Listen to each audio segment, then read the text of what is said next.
Good morning student, class 10 science chapter 5 session 5। Fourth session में अपन ने देखा था कि अम्ल और क्षार के क्या क्या गुणधर्म होते हैं और क्या किस किस प्रकार से वो धात्विक ऑक्साइड के साथ, धातु के साथ आपस में अभिक्रिया करके किस प्रकार से लवण, जल या अन्य पदार्थ का निर्माण करते हैं। आज अपन देखेंगे कि अम्ल और क्षार और लवण के क्या क्या उपयोग है। अपन ने गुणधर्म पढ़ लिए, क्या होता है उसके बारे में अपन ने बहुत सारी थीसिस देखी थी। अभी अपन देख रहे हैं, सबसे पहले तो अपन देखते हैं तो अम्ल दो प्रकार में अपन डिवाइड कर सकते हैं। एक ऐसे अम्ल होते हैं जो अपन खाद्य पदार्थ के रूप में उपयोग कर सकते हैं, उसको कार्बनिक एसिड कहा जाता है। और ऐसे अम्ल जिसको अपन खाने के लिए उपयोग नहीं कर सकते या शरीर के लिए हानिकारक होते हैं, उसको अपन खनिज एसिड या खनिज अम्ल कहते हैं। एग्जाम्पल देखें तो H2SO4 sulphuric acid, hydrochloric acid, nitric acid HNO3। और अगर कार्बनिक एसिड के बारे में बात करें अपन, ऐसे एसिड जिसको अपन खाने के रूप में उपयोग कर सकते हैं, तो वो आपको पता होगा एसिटिक एसिड है, सिट्रिक एसिड है, टार्टरिक एसिड है, ऑक्जेलिक एसिड है।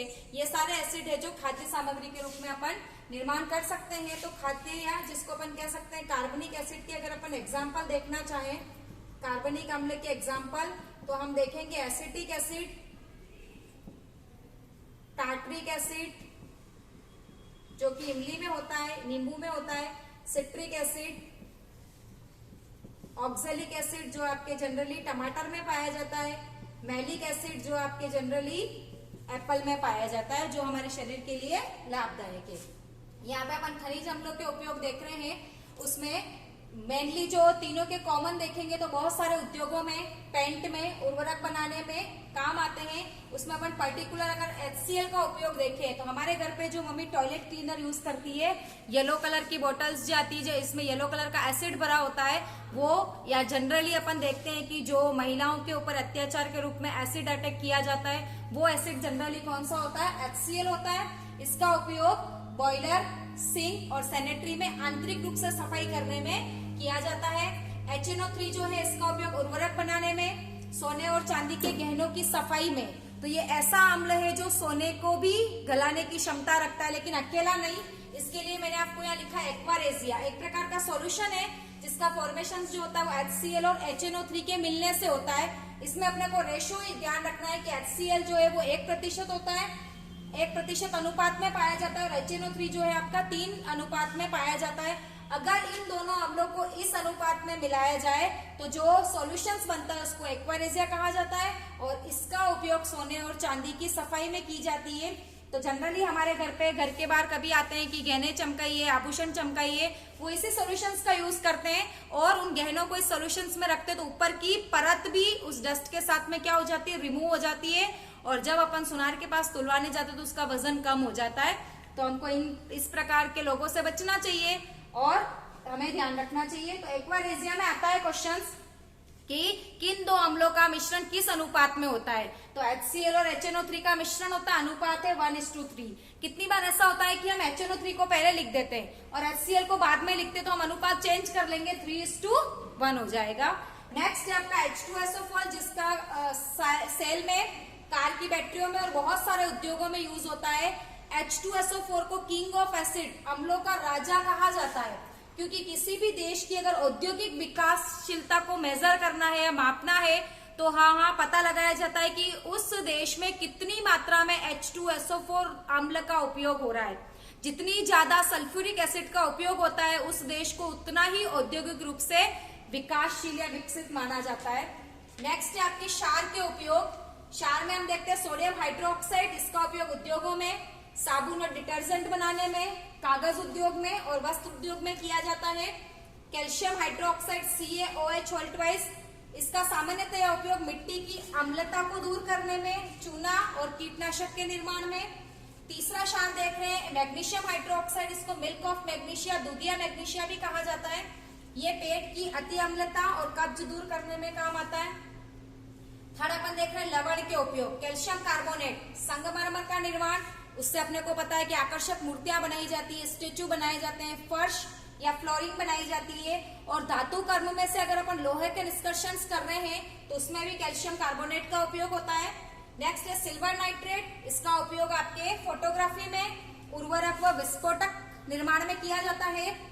फिटकरी, जिसका सूत्र है K2SO4Al2SO4 24H2O, ये आपका क्रिस्टलन जल है जिसके बारे में अपन ने पहले भी बात की थी। फिटकरी का उपयोग सामान्यतया जल शुद्धिकरण में किया जाता है। ये सारे आपके खनिज अम्ल हैं और कार्बनिक अम्ल मैंने आपको बताया कि एसिटिक अम्ल जो है वो आपके सिरका जिसको कहा जाता है सामान्यतया कुछ विलयन होता है पानी के साथ में, वो अचार के प्रिजर्वेशन में या परिरक्षण में काम आता है। और बाकी सारे जो आपके सिट्रिक एसिड है जो नींबू में पाया जाता है, विटामिन सी का स्रोत है, मैलिक एसिड है, ऑक्जेलिक एसिड है, टार्ट्रिक एसिड है, ये सारे हमारे शरीर के लिए किसी न किसी प्रकार से कोई ना कोई लाभकारी होते हैं। तो ये आपके कार्बनिक एसिड है। इसके चैप्टर का आगे का पार्ट अपन देखें पीएच स्केल। पीएच स्केल जो है वो 1909 में सोरेनसन ने निर्मित किया था। पीएच में पी जो है वो आपका जर्मन शब्द पुसांस पोटेंश इंग्लिश में, जिसका अर्थ होता है पावर या शक्ति। किसकी? एच लग रहा है तो हाइड्रोनियम आयन की शक्ति। तो पीएच का मतलब होता है हाइड्रोनियम आयन की शक्ति या पावर। डेफिनेशंस देखें तो हाइड्रोजन आयनों की सांद्रता का ऋणात्मक लघु गुणक लोगेथम जिसको कहते हैं वो मान क्या कहलाता है आपका पीएच। आपको एज इट इज लर्न करनी, इसको हाइड्रोजन आयन की सांद्रता का ऋणात्मक लघु गुणक जो है वो आपका क्या कहलाता है? पीएच कहलाता है। इसको अगर अपन देखें तो पीएच इज इक्वल टू ऋणात्मक मान लिखा है मैंने -log10 हाइड्रोजन आयन H+। जब अपन जल का विद्युत अपघटन करते हैं तो H+ और OH- आयन्स बनते हैं।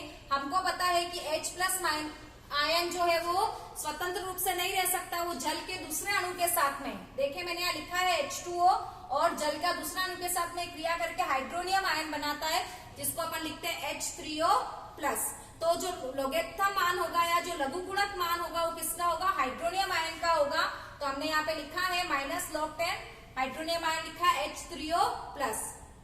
हमको पता है कि जैसे जैसे H+ आयन की सांद्रता बढ़ेगी, देख रहे हैं increase of H+ ion, pH का मान क्या हो जाएगा? डिक्रीज हो जाएगा। यानी कि हाइड्रोजन आयन की सांद्रता बढ़ने पर पीएच का स्केल की रेटिंग जो होगी वो क्या हो जाएगी?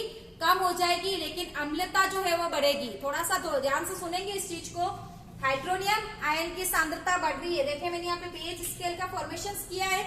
ये आपका पीएच स्केल में 0.1 का मान, और ये आपके 14 तक डिजिट होती है पीएच स्केल में, और 7 आपका उदासीन होता है। आसुत जल जो होता है उसका पीएच का मान कितना होता है? 7, और 7 मान जो होता है हम देख रहे हैं 0 से लगाकर 14 तक, तो बीच का जो 7 वाला मान है वो आपका क्या है?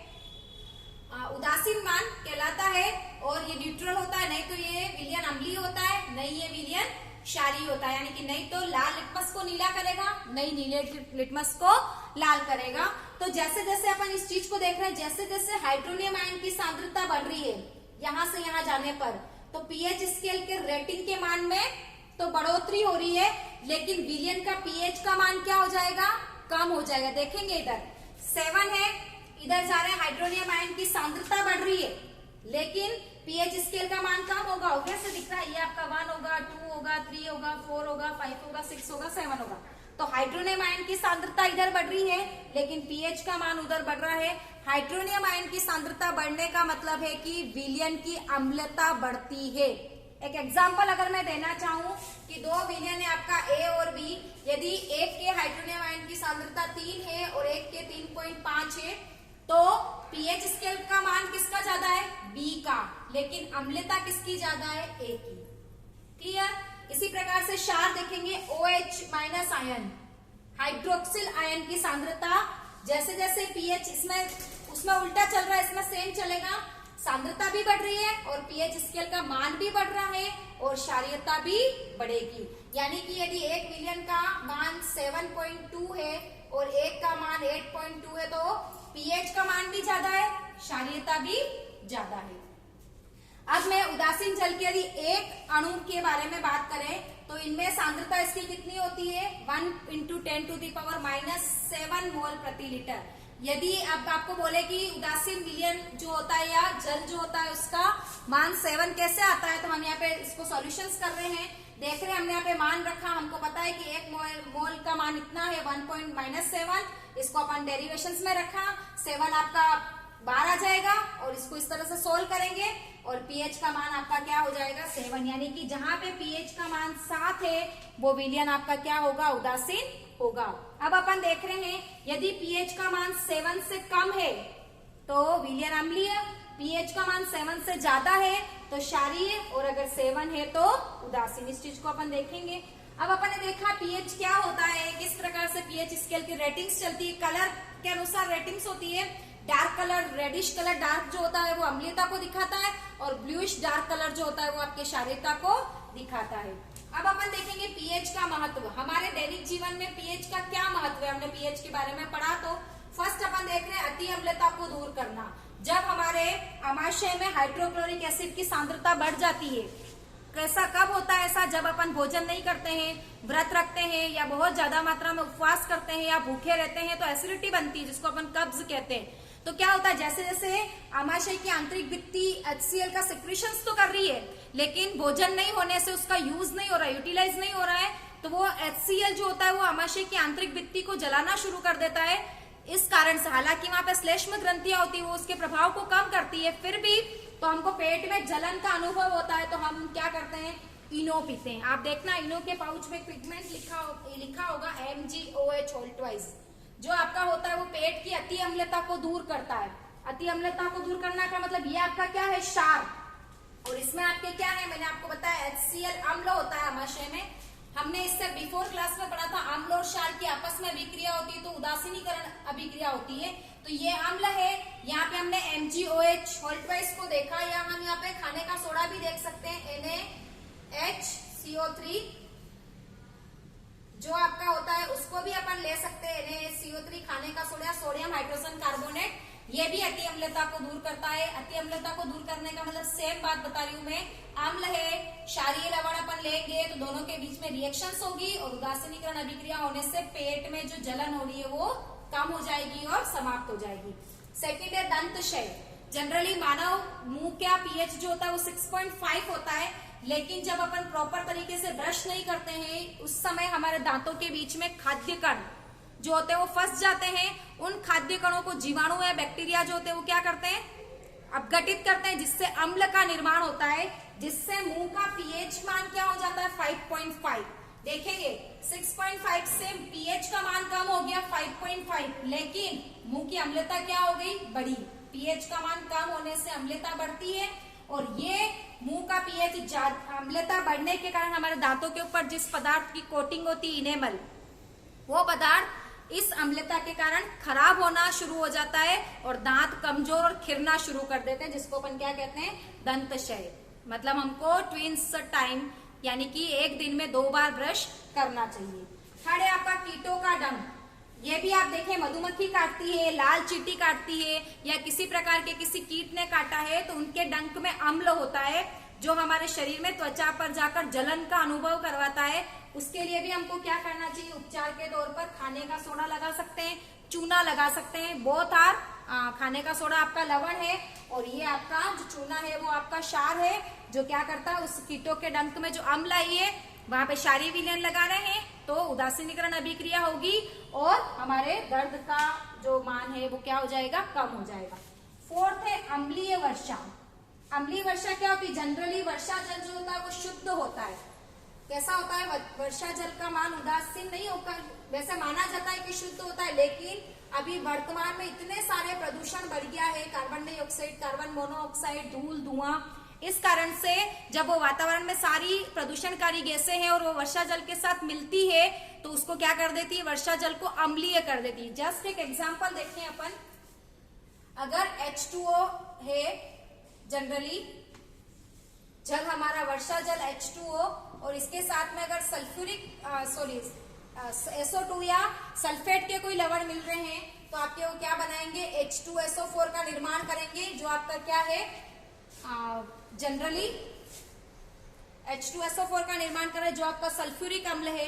यदि मैं यहाँ पर जल के साथ में नाइट्रस ऑक्साइड लेती हूँ तो आपका बनेगा नाइट्रिक एसिड, और अगर मैं कार्बन डाइऑक्साइड लेती हूँ तो आपका कार्बोनिक एसिड बनेगा।